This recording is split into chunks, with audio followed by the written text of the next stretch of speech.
3일째입니다.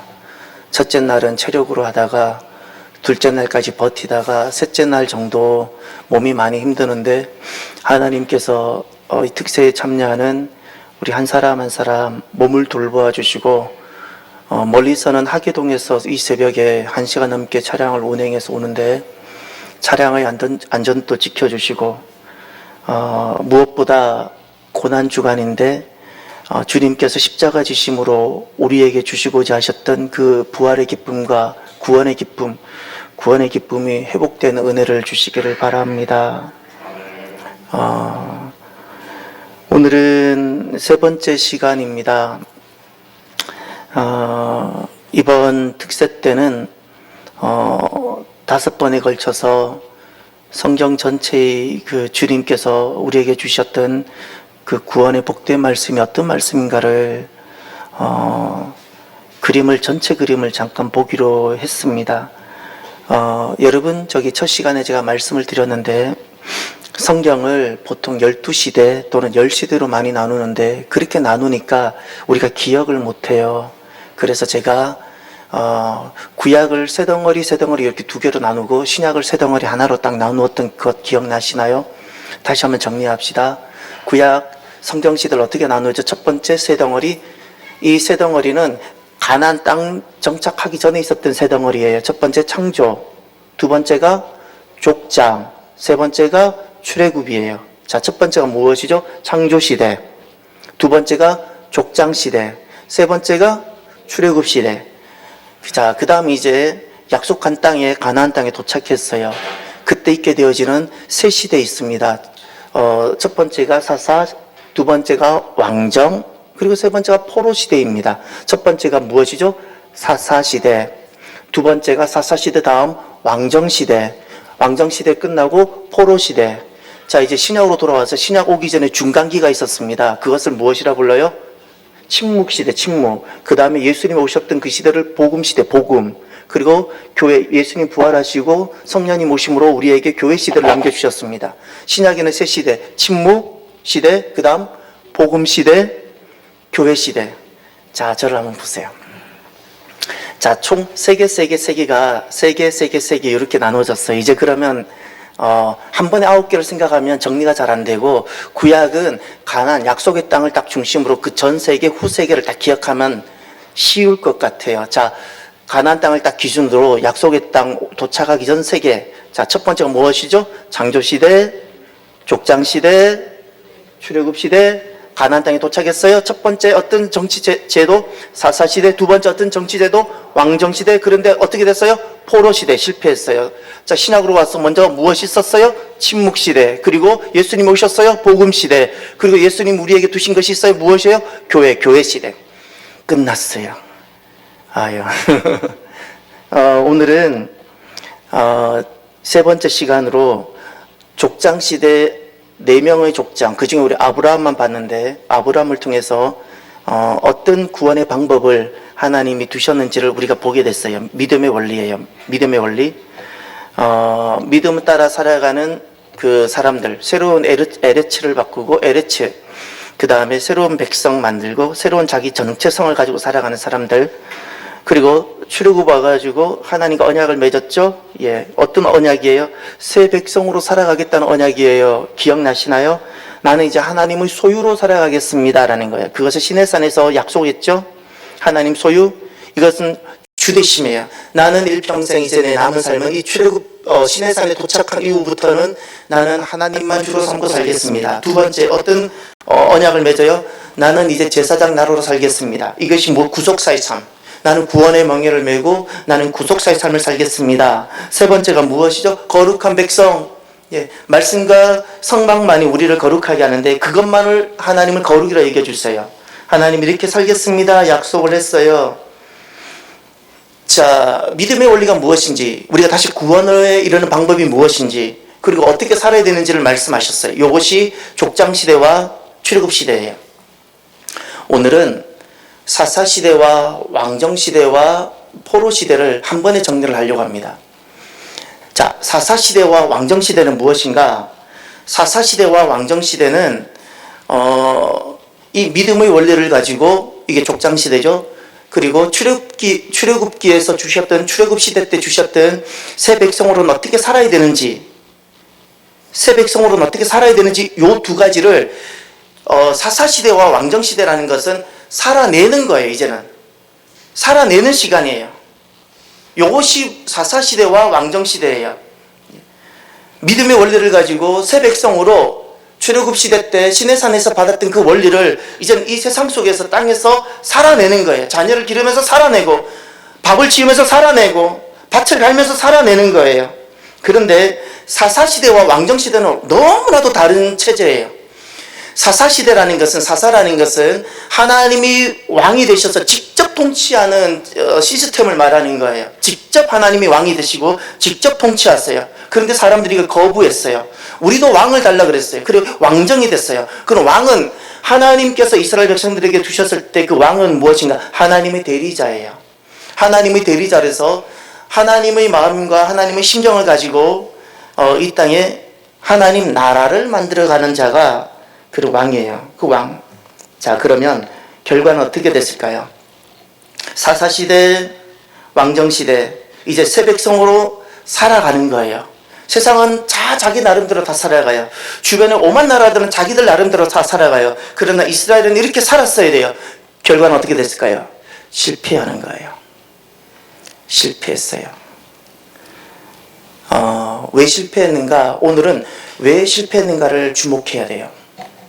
이 귀한 말씀을 받고 이 구원의 은혜를 입었는데 실패를 했어요. 우리가 이 말씀을 통해서 지난날 이들은, 이스라엘은 왜 실패했는가를 돌아보면서 오늘 나 자신을 돌아보는 이 고난주간이 되시기를 바랍니다.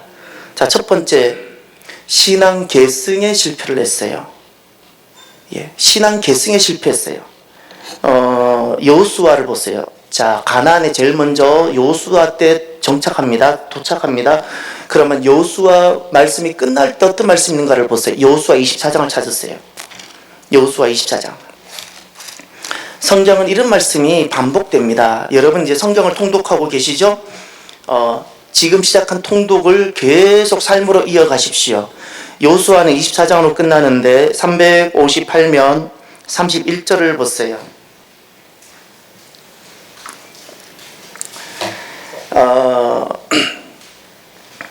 우리가 주님께서 하시는 말씀들은 귀담아 들어야 되고 가슴에 새겨야 돼요. 이유가 있기 때문에 그래요.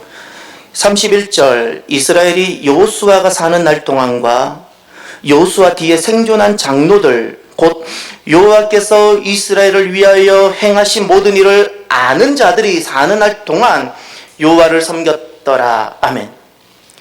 쉽게 말하면 여호수아가 생존해 있을 동안은 하나님을 섬겼다는 말이에요. 이 말은 역으로 말하면 무엇인가요? 여호수아가 주님의 부름을 받고 그와 함께 했던 믿음의 동력자들이 이 땅을 떠났을 때는 그 다음 세대가 하나님을 섬겼다는 거예요? 안 섬겼다는 거예요? 못 섬기더라는 거예요. 이것이 가슴을 우리 쳐야 돼요. 가슴을 쳐야 돼요. 또 성경을 보세요. 자, 여호수아 시대 이렇게 끝납니다. 그러면 사사시대 가서 2장을 가보세요. 조금 넘어가면, 2장을 넘어가면 사사시대 2장 18절. 사사시대 이 말씀이 반복되어져요. 제가 한 군데만 보겠습니다. 시간이 없어서 사사시대 18절. 여호와께서 그들을 위하여 사사들을 세우실 때에는 그 사사와 함께 하셨고 그 사사가 사는 날 동안에는 여호와께서 그들을 대적의 손에서 구원하셨으니 이는 그들이 대적에게 압박과 괴롭게 함을 받아 슬피 부르짖음으로 여호와께서 뜻을 돌이키셨음이거늘 그 사사가 죽은 후에는 그들이 돌이켜. 아멘. 여기까지. 자, 사사가 사는 날 동안에는 주님을 섬겼는데, 그런데 그 사사자가 죽고 나니까 사람들이 어떻게 했어요? 다시금 주님으로부터 떠나버리더라는 거예요. 지금 사사시대를 읽어보면, 사사기를 읽어보면 이 말씀이 또 반복되고 있어요. 사무엘은 그렇게 거룩하고 뛰어났지만 그 자녀들은 그렇지 못했잖아요. 왜 이스라엘 백성들이 실패했는가? 성경을 몰라서일까? 하나님을 그들이 안 섬겼을까? 무엇이 실패일까? 신앙이 계승되지 않으면 실패입니다. 명심하십시오. 내게 있는 이 신앙을 다음 세대에 전해주지 않아요? 나는 하나님을 섬기지만 내 자녀는 지금 전혀 다른 원리를 가지고 살아가요. 내 인생은, 내 믿음은 실패한 거예요. 실패. 하나님은 이것을 실패로 봐요. 사탄의 전략이 있어요. 그래, 열심히 하나님을 너는 섬겨라. 너는 구원의 은혜도 있고 하나님을 만났으니 그래, 너는 열심히 하나님을 섬겨라. 너는 열심히 예배를 다녀라. 그러나 다음 세대에는 전하지 마라. 다음 세대는 학교에다 집중하게 하고, 좀 더 젊었을 땐 돈에 집중하게 하고, 좀 더 젊었으면 결혼해서 자녀에 집중하게 하고. 이것이 사탄의 전략입니다. 신앙생활은, 신앙이라는 것은 계주입니다. 기억하십시오. 우리는 어떤 사람인가 하니 주님 오시는 그날을 바라보고 오늘이 주님 오시는 그날로 생각하고 살아가는 사람이에요. 그래서 신앙생활은, 예를 들어서 제게 복음을 전해주시고 제게 말씀을 가르쳐주신 제 윗대분들이 계세요. 그분들이 계셨기 때문에 제가 받은 거예요. 저는 항상 그분들께 감사를 해요. 항상 감사해요. 너무나도 감사해요. 그러면 우리 세대는 뭘 해야 되나요? 내가 이제 밥을 못 먹어도 괜찮고 내가 고난을 당할지라도 내가 받은 이 복음과 내가 받은 이 은혜를 목숨 걸고 전해줘야 돼요. 목숨 걸고. 계주를 기억하나요? 아무리 잘 달리면, 내가 잘 달리면 무엇하나요? 내가 가지고 있는 이 바톤을 다음 주자에게 넘겨주어야지. 거기까지가 자기 사명이에요. 못 넘겨줬어요? 1등으로 달리면 무엇하나요? 못 넘겨줬는데. 아무리 본인이 신앙생활 잘하면 무엇하나요? 다음 세대 복음이 안 전해졌는데 본인은 실패해요. 신앙은 계주입니다. 계주. 이스라엘이 왜 실패했냐고요? 신앙 계승에 실패했어요. 신앙 계승. 지금 이슬람이 그렇게 말하죠. 벌써 이 이야기를 들은 지가 10년 전이었기 때문에 40년으로 줄었어요. 이슬람의 맹주는 사우디아라비아예요. 사우디아라비아는 그 많은 석유를 판 돈으로 한국의 수많은 노동자로 둔갑한 그 이슬람 선교사들을 보내고 있어요. 제가 직접 만났거든요. 목욕탕에서. 대화를 하다 보니까 한국에 들어왔는데 알고 보니까 이슬람 대학을 나온 거예요. 우리로 말하면 신학교를 나온 사람이에요. 근데 신부는 현재 노동자예요. 예. 와서 최대한 한국 사람과 결혼해서 살라는 거예요. 살면 다 무슬림이 되는 거예요. 예. 그런데 무슬림의 전략이 있어요. 막 우리처럼 막 복음을 전하고 막 이렇게 하지 않아요. 사우디아라비아가 한국을 무너뜨리기 위해서 내세운 전략, 50년 후를 보자는 거예요. 무슨 말인지 아세요? 지금 여러분들은 그냥 신앙생활 하라는 거예요. 그러나 50년, 다음 세대에는 복음을 전해지지 않도록 해서 50년 후에는 이 대한민국이 현재 기독교 나라인데 무슬림 나라로 바꾸겠다는 거예요. 신앙 계승에 실패시키겠다는 거예요. 이스라엘도 그렇게 무너진 거예요. 이스라엘도. 여러분, 회개할 것이 있어요. 이 고난 주간에. 저와 여러분이 회개해야 될 것이 있는데, 자녀들에게 신앙을 전수하는 것을 생명처럼 여기지 않았던 것을 회개하십시오. 내 자녀가 학생일 때는 학업에 더 우리가 먼저 집중했던 것을 회개하셔야 돼요. 내 자녀가 젊은 시절 때는 그 젊은 내 청년 때를 보내고 있는 자녀들이 신앙에 집중하도록 돕지 못하고 직장을 앞세우고 결혼을 앞세웠던 것을 회개하십시오. 회개하셔야죠. 신앙이 전수되지 아니하면 이스라엘처럼 되는 거예요. 두 번째, 왜 이스라엘은 이 복된 말씀을 가지고도 실패했는가? 이제 사사시대가 있고 왕정시대가 있었죠. 포로시대라는 것은 실패를 뜻했던 거예요. 그럼 사사시대 때는 왜 실패했는가? 딱 한 단어가 있어요. 자, 두 번째, 사사시대는 왜 실패했는가를 찾아보겠습니다. 사사기 17장으로 가보세요. 사사기 17장.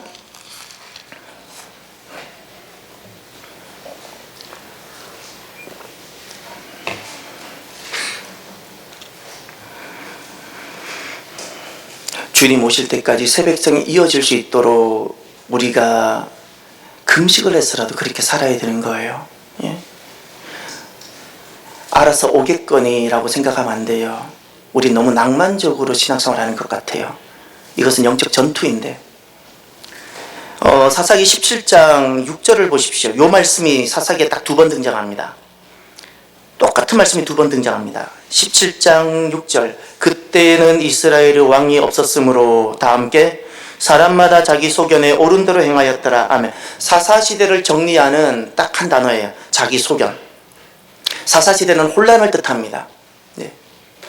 이 복된 약속의 땅에 와서 혼란으로 살아가는 거예요. 왜죠? 이유는 간단해요. 자기 소견대로 행했기 때문에. 사사시대 왜 실패했냐고요? 사사시대 실패했던 것은 딱 간단해요. 자기 소견대로 살았기 때문에. 사사기 마지막 절을 보세요. 21장으로 갔어요. 21장 가면 25절이 마지막 절인데 마지막 절을 또 찾아보세요. 마지막 절.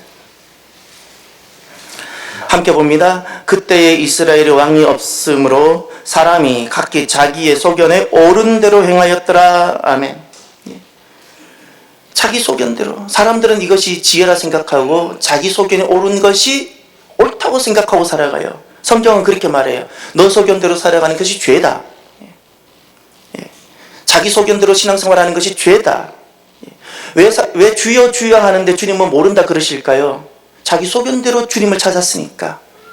주님 말씀하는 대로 내가 주님 앞에 나왔어야 되는데 자기 생각하는 만큼 신앙생활을 했거든요. 믿음과는 아무런 관계가 없어요.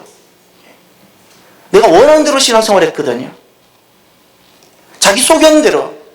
이것이 사사시대예요. 사사시대가 왜 실패했냐고요? 소견대로 살았으니까. 여러분 기억하십시오. 이 고난주간에 무엇을 기억하셔야 되는 거니? 하나님께 복종하는 무릎을 두지 않고 하나님 앞에 복종하는 무릎을 꿇지 않고 행하는 모든 것은 죄입니다. 우리가 항상 고난주간에 우리 죄를 돌아보고 회개하죠. 주님 앞에 정말 내가 무릎 꿇고 복종하는 내 심정을 만들지 않고 주님 앞에 무릎 꿇는 이 무릎을 만들지 않은 채 행하는 모든 것이 주님이 내게 왕이 되셔서 나를 마음껏 사용하시도록 하지 않는 채 하는 모든 것이 죄라는 사실을 기억하십시오. 로마서에 믿음으로 하지 않는 모든 것은 죄라고 말씀하셨어요. 우리는 거북해야 되고 거절해야 되는 것이 있는데 세상에 이런 말들이 요즘 통용되고 있죠. 끌리는 대로 해라. 끌리면 오라. 또 느껴지는 대로 하라고. 그리고 싫으면 그만두라고. 이게 다 소견대로 살아간다는 소견을 다르게 표현한 것들이에요. 소견을. 그리스도인들은 내 느껴지는 대로 끌리는 대로 살아가는 사람이 아니라 억지로라도 말씀대로 살아가는 사람인 줄 믿으시기를 바라요. 우리는 억지로라도 내 감정과 상관없이 내 취향과 관계없이 하나님의 말씀을 지키고 이뤄보려고 몸부림치며 그 작은 믿음을 가지고 한 걸음 한 걸음 가는 사람입니다. 세 번째, 왕정시대는 왜 실패했을까? 왕정시대를 실패한 것은 두 군데를 봐야 됩니다. 하나는 북이스라엘은 왜 실패했고 남유다는 왜 실패했을까? 북이스라엘 실패를 보시길 바랍니다. 열왕기 하 17장. 열왕기 하 17장. 이때 북이스라엘이 무너집니다. 이때 남쪽은 히스기야 왕이 있었고요. 북쪽은 마지막 호세아 왕이 통치하다가 북이스라엘이 문을 닫습니다. 17장 7절 구약성경 590면 구약성경 590면 6절 1절부터 6절에 북이스라엘 멸망의 역사적 사실이 등장하고 7절부터는 하나님의 평가입니다. 왜 북이스라엘이 망했냐라는 거예요. 자, 7절 이 일은 그랬죠. 북이스라엘의 멸망에 대해서 주님께서는 이렇게 평가하셨어요. 잘 기억하십시오. 하나님의 평가가 무엇인지를 잘 기억하세요. 오늘 내 인생도 마찬가지예요. 하나님이 나를 어떻게 평가하시는가를 잘 기억하십시오. 나를 어떻게 평가하실지. 사람이 나를 어떻게 보는가가 중요치 않아요. 자, 이 일은 북이스라엘이 멸망한 것은 세계사에서는 단순하게 어떻게 저렇게 표현할지 몰라도 주님은 이렇게 말씀하셨어요. 이 일은 이스라엘 자손이 자기를 애굽 땅에서 인도하여 내사 애굽의 왕 바로의 손에서 벗어나게 하신, 여기 구원이에요. 여기까지 구원을 베푸셨다는 거예요. 그 하나님 여호와께, 구원을 베푸신 그 하나님 여호와께 어떻게 했다고요? 죄를 범하고, 핵심이 그거예요. 하나님께 죄를 지었기 때문에 하나님이 버리신 거예요. 구절을 보세요. 이스라엘의 자손이 점차로 불의를 행하여 그 하나님 여호와를 배역하여, 점점 더 그 죄가 하나님을 배역하다 그랬죠. 이것이 점점 더 많아진 거예요. 그래서 10절에 보면 5만 가지 우상이 등장하죠. 그 12절까지 보면 그 우상을 섬기는 것이 나와요. 예배가 타락했다는 거예요. 북이스라엘은 예배가 타락을 했어요. 그리고 13절부터 보세요. 13절부터는 명령, 율례 이런 표현이 나오죠. 예. 선지자들의 너희들에게 전한 율법 듣지. 14절 보세요. 듣지 않다. 14절에 목을 곧게 하다. 그리고 15절 다 함께 봅니다. 여호와의 율례와 여호와께서 그들의 조상과 더불어 세우신 언약과 경계하신 말씀을 어떻게 버리고 거기다 밑줄 치세요. 언약과 말씀을 버렸어요. 자, 북이스라엘이 왜 망했나? 왕이 정치를 잘못했을까요? 군사력이 부족했을까요? 기근이 들어서 망했나요? 아니요. 말씀을 버렸어요. 언약의 말씀을 버렸어요. 언약의 말씀을. 이것이 북이스라엘이 망한 하나님의 평가입니다. 말씀을 버려요? 말씀을 버리면 실패합니다. 살려고 돈을 붙잡고 말씀을 버려요? 반드시 그 인생은 실패합니다. 말씀. 예. 자, 그러면 남유다를 보십시오. 남유다는 예레미야 2장을 가보십시오. 예레미야를 가면 남유다 상황이 마지막 상황이 잘 등장합니다. 예레미야 2장. 새벽에는 시간이 없으니까 제 마음이 자꾸 급해지는 것 같아요. 예레미야 2장 가면 1051면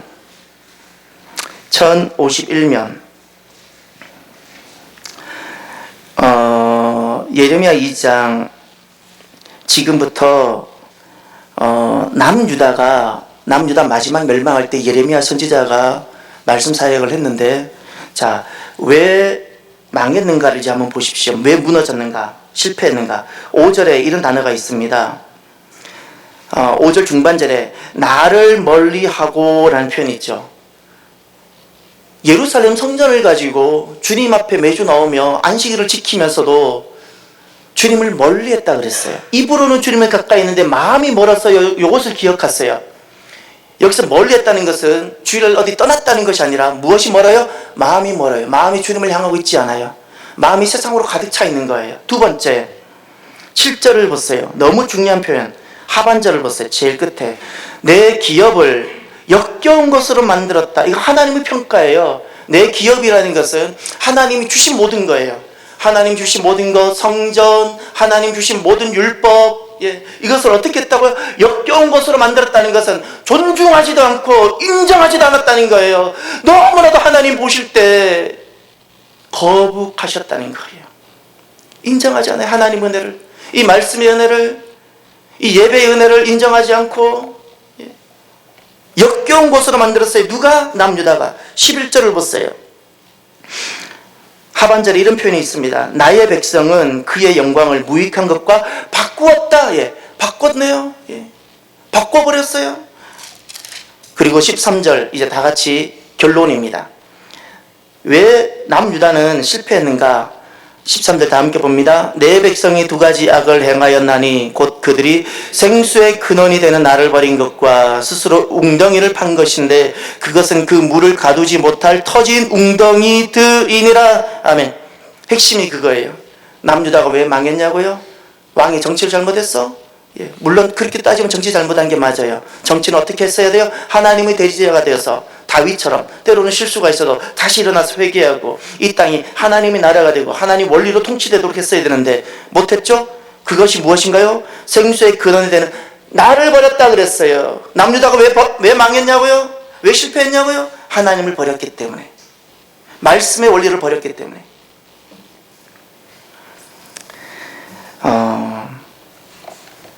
우리가 살아가면서 왕정시대 실패를 보면서, 왕정시대는 말씀을 버리고 하나님을 버렸기 때문에 왕정시대가 실패합니다. 그래서 두렵고 떨림으로 우리가 잊지 말고 해야 될 것이 있어요. 잊지 말고. 밥을 먹는 것을 사실 잊어버리시더라도 잊지 말고 하셔야 되는 것이, 예배를 통하여서 하나님 되심을 인정하고 높여드리십시오. 그것을 경배라 불러요. 하나님의 하나님 되심. 그리고 찬양이 있어야 돼요. 찬양이라는 것은 하나님께서 우리에게 기업으로 주시고 은혜로 주신 이 모든 것들이에요. 하나님이 내게 행하신 것들이 있죠. 그것을 인정해드리고 높여드려야 돼요. 이거를 해야 돼요. 하나님을 원했어요. 남유다가 이것을 잘 못했어요. 하나님이 주셨던 것을, 그 표현이 이렇게 나왔죠. 역겨운 것으로 만들어버렸어요. 하나님 하신 것을 내가 인정하지 않아요? 하나님 하시지 않았다고 내가 설정 말을 해요? 역겨운 것이라고 되는 거예요. 역겨운 것. 예. 예배를 통해서 반드시 하나님의 되심과 하나님의 하나님 되심과 하나님 우리에게 행하신 일들을 높여드리십시오. 찬양은 내 온 영혼으로 다 하십시오. 하나님이 다 우리의 찬양을 보고 계시고 진짜 영혼으로 찬양하는 사람은 그 찬양을 받으시고 그를 기뻐하세요. 또 하나 뭘 꼭 하셔야 되는 거 아니? 말씀을 가까이 하십시오. 북이스라엘은 말씀을 버렸어요. 그렇게 선지자를 보내도 말씀을 안 들었어요. 예. 여러분 무엇이 하나님을 버리는 것인지 아세요? 무엇이 하나님을 버리는가 하면 말씀을 가까이 하지 않는 것이 하나님을 버리고 있는 거예요. 명심하십시오. 하나님의 백성들이 말씀을 가까이 하지 아니하고 살아가는 그 모든 사람은 이미 마음이 하나님으로부터 멀어져 있는 거예요.